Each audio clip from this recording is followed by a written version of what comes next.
This happened not even a month ago. I'm a senior in high school, and I've lived in Nevada my whole life. There's not a whole lot to do here, but one thing my friends and I have always been into is urban exploring. We'd look for abandoned buildings, old service tunnels, dead malls, anything that felt forgotten. We'd climb through broken fences, take pictures, sometimes sneak up to the roofs or down into basements. It wasn't about breaking stuff or doing anything illegal. It was just about the vibe. The only guy in our group who always found the weirdest places was Charles. He was kind of the quiet, mysterious type. He'd show up with locations none of us had heard of half the time. I didn't even ask how he found them. One day, he sent us a screenshot from some sketchy Instagram account, low follower account, blurry photos, all kinds of creepy comments under the posts. The caption on the post in question just said something like, "Dozens of abandoned mine shafts in the Mojave Desert, if you know where to look." According to Charles, he had been in contact with the account, and whoever was running it had given him some areas to check out. That's all Charles needed. He was instantly obsessed with the idea, so that Saturday, it was me, Charles, and our other friend James. I had a Wrangler that was perfect for off-road desert driving, so we took that. We didn't have a specific address or anything, just a general area and a pin drop. Somewhere in the middle of the Mojave, the spot Charles had marked was way off in the desert, like really far from anything. We turned off the main road almost half an hour earlier, and the dirt path we were on barely looked like a road anymore. We drove around for what felt like forever. No signs, no structures, no landmarks, just endless. Nothing. I kept checking my phone, even though I knew we didn't have service. James was in the back, getting more and more irritated. He started telling Charles this whole thing was a waste of time, and that he had been scammed by some troll account. Charles insisted that we keep looking, so we did. He's always been stubborn with navigation, so I figured I'd indulge him a little while longer eventually, just as we were about to call it quits. James pointed out something off to the right. At first it looked like just more rock and sand, but as we got closer, we saw it. This half-collapsed wooden structure built into the side of a slope. Part of the entrance looked like it had been caved in, but you could still see a dark hole behind the support beams. It wasn't huge, but it was definitely man-made, definitely a mine shaft. Charles didn't say anything. At first, he just pulled out his phone, opened the offline map he downloaded when we still had service, and dropped a pin on it. Then he turned to James and said, "Told you." To which James said he just got lucky. But even I had to admit it was kind of crazy. We'd been driving in circles out in the middle of nowhere, and somehow we'd actually found one. I parked a few yards from the entrance, just off to the side, on a flat patch of dirt. We all climbed out and geared up. Charles had even brought masks for us to wear. The three of us walked up the mine, and it looked even sketchier. Up close, Charles picked up a rock and tossed it in. We waited a few seconds. Later we heard it clang 3 times. Then nothing. It was really deep. Charles looked back at us and said, "If we tripped on the way down, we were probably dead." We started the descent. Luckily, the shaft wasn't a straight drop. It sloped down at a steep angle, but not enough that we had to climb hand over hand. The ground was loose and uneven, and there were old wooden beams lining parts of the wall. Surprisingly, they seemed pretty sturdy. The deeper we went, the colder it got and quieter. It was really eerie down there. We couldn't even see any light coming through from the entrance anymore. Eventually, we made it to what felt like the bottom. The shaft leveled out and opened into a wider tunnel that branched off in a few directions. It looked exactly how you'd imagine old support beams, every few yards, rusted rails half buried in dirt, and a thick layer of dust on everything. There were scraps of wood and metal scattered around, maybe parts of old carts or tools. It smelled kind of stale in there, if that made any sense. Honestly, I didn't realize how much of a blessing the masks were. Until that point, we picked a tunnel and just started walking. None of us really said much. We weren't looking for anything specific, just exploring there. Honestly, wasn't much cool stuff down there. The place looked like it had been mostly cleaned out of anything worth taking, but then we heard something. It was faint, somewhere further down the tunnel. It sounded like something being dragged. At first I thought I imagined it, but I looked over and saw Charles had stopped too. James motioned for us to turn off our flashlights, so we did. We just stood there in total darkness listening. The sound came again. It was a sort of scraping sounds, like metal or maybe even wood, being dragged along the ground. It was hard to tell with the echo, but it seemed like whatever it was getting closer. We stood there in the dark for maybe 30 seconds, maybe a full minute. It was hard to tell. The scraping sound kept coming, slowly getting louder. It didn't sound too close to us, but that didn't make it any less terrifying. Then James accidentally flicked his flashlight on and then off again. I wanted to kill him. The scraping stopped and everything went silent. Then, out of nowhere, there was this loud metallic clang from somewhere deep in the tunnel, like whatever was being dragged had just been dropped, and right after that came the most awful demonic scream I'd ever heard. Applause. It barely sounded human. We turned and ran, not even caring about how loud we were being. I've never run faster in my entire life. I could hear footsteps coming from somewhere behind me, and I thought I was going to have a panic attack. I was in the back, trying to keep up, and then I tripped on something. One of my shoes came off, and I struggled to stay upright. I didn't have time to go back for it, so I just kept going, trying to ignore the pain in my foot. Up ahead, Charles and James had already reached the incline and were climbing. I practically threw myself up the stairs. When I tell you climbing those stairs, half barefoot, was the most painful thing I'd ever experienced. I'm not exaggerating, it was excruciating. I picked up a new splinter every few seconds. If not for the adrenaline coursing through my veins, I don't think I would have been able to make it out of there. By the time I finally made it out into the open air, my foot was shot. I needed James and Charles to damn near carry me over to the car. I couldn't drive like that, so James jumped in the driver's seat. I barely got the door closed before he threw it in gear and floored it. I don't think we were followed up the shaft, but we weren't sticking around. To find out, we drove in silence all the way to the nearest hospital. I thought the pain was going to make me pass out. I ended up having to get a tetanus shot, and even after all my wounds were cleaned and all the splinters were removed, I couldn't walk normally for days. A few days later, once I could walk without limping. Too bad. James told us he dropped his wallet somewhere near the shaft, probably when he was helping me get to the car.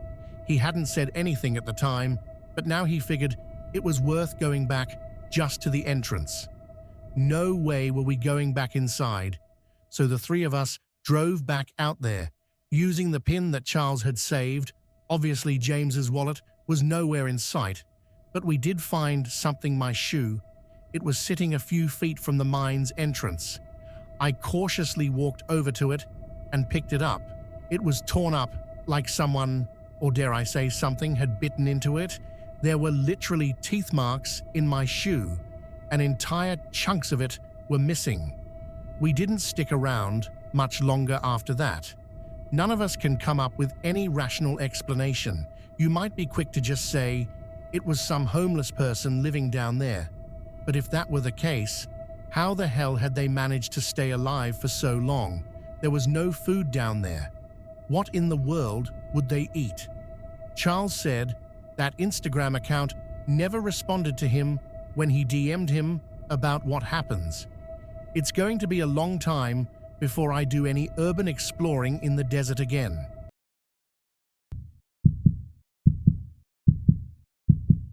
I've always been a rugged kind of guy. I've always loved the outdoors, and a vacation to me is a camping or fishing trip, not some extravagant excursion to some resort or something.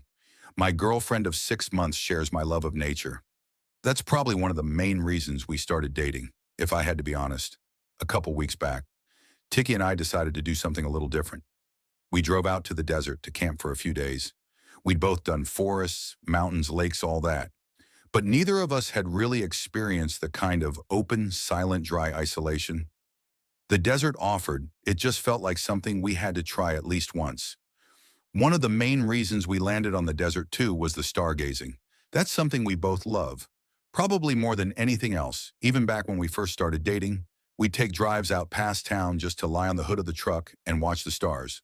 So when we read that this spot was far from any towns or light pollution, it was basically a done deal. I found a place online that was supposedly remote but legal to camp, on no amenities, just open land. Some fire rings and stars sounded perfect. We packed up the truck with our gear and made the 3-hour drive early. That Friday morning, the last hour or so, was on a dirt road that felt like it went on forever. There wasn't a house or sign of human life in sight. Honestly, that was half the appeal by the time we found the campsite. It was already late afternoon. The place was completely void of people, just as I had hoped. The first couple nights were exactly what we wanted. Warm days, cool nights, clear skies. We'd sit out by the fire with a couple drinks, pass a little joint back and forth, and just talk about dumb stuff or lie back and stare at the sky. Not having a schedule or any distractions was really, really refreshing. And yeah, we'd fool around a bit in the tent. That was all part of the fun too. It felt good to be disconnected both nights though. We heard something strange, not close, just somewhere way out in the distance. It was this low, drawn-out sound, like a howl or a moan. It didn't really sound like a person, more like an animal. The first night we both sort of paused when we heard it. Tiki looked at me like, "Did you hear that too?" And I nodded, but we ended up laughing it off. I said it was probably a coyote or a mountain lion or something, and she agreed the same thing the second night, right around the same time too. We chalked it up to being desert wildlife.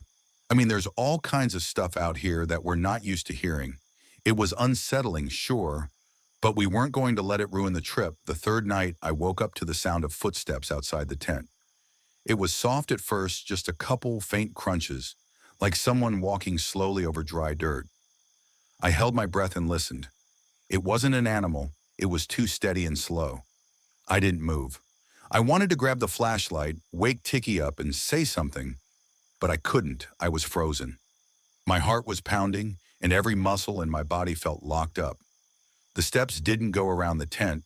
They just stopped a few feet away, and for a long time there was nothing but silence. I stared at the ceiling of the tent, barely blinking, waiting to hear something else. But whoever or whatever it was didn't make another sound. I waited there for God knows how long, praying they'd walk away. But then out of nowhere I heard a flick, that sharp, unmistakable sound of a lighter. A small orange glow appeared through the fabric of the tent, maybe waist height, a few feet off to the side. Whoever was out there held the flame steady for a few seconds, then started waving it around slowly. I didn't move. I just stared at it, trying not to make a sound. And then the flame got bigger, way bigger. It went from a flicker to a glow, like they'd lit something, a torch maybe. Then without warning, the person dropped whatever they were holding. I heard it hit the dirt with a dull thump, and a second later the side of the tent lit up. The heat came fast, way faster than I expected, and within seconds the fire started spreading. That's what finally snapped me out of my haze. I woke Tiki up, and she immediately realized what was happening. We scrambled, no time to think. We started tossing our stuff out of the tent and onto the dirt. I'm not even sure we got everything. We sprinted out of the tent. While the fire spread, Tiki grabbed one of our water jugs and dumped it on the fire while I tried stomping out anything that had caught on fire. Eventually, we got it under control. Half the tent was completely ruined. I grabbed the flashlight and started scanning the area around the tent, looking for the person who had just tried to kill us. But there was no one, at least no one I could see. Tiki started packing up our stuff, and I quickly followed suit. We started speed-walking what we thought was the direction of the truck. There weren't any landmarks, and it was dark, so we were practically guessing. After a few minutes, it became clear we were turned around at some point, maybe 10 minutes into walking. I heard it again, that same distant scream we'd heard the first 2 nights, only this time. It didn't stop. It kept going, like an animal was in constant pain, and then another scream started from somewhere else, and then another one. They were all coming from behind us, but it was clear that there were multiple things out there. I didn't say anything. I just grabbed Tiki's arm and started moving faster. By some miracle, we actually found the truck. We practically threw all of our stuff into it, and I drove off as fast as I could. I couldn't go too fast, though the road was rough and without any light. Besides my high beams, it felt like every dip and bend could flip us after what felt like forever. We finally hit a main road. I didn't stop speeding until I saw other cars again. Tiki was holding it together, but I could tell she wanted to cry, and I was doing a really bad job of consoling her. We did call the police to report everything that happened. All I can think about, all this, is how, if I weren't such a light sleeper, my girlfriend and I could have been murdered that night in the middle of the desert. This is important context for what I'm about to tell you, so I'm going to start here. I've always been a little suspicious of my mom's past. Suspicious isn't exactly the right word, but I can't think of a better one. She was born in Mexico and spent her childhood there before moving to the States alone to pursue an undergrad degree. The rest is history. She found work, met my dad, and has lived in America ever since. I don't really know a lot about her life before America, and there's a part of me that thinks that's by design. She avoids talking about her past entirely and dismisses any questions about it with a joke, or by changing the subjects growing up.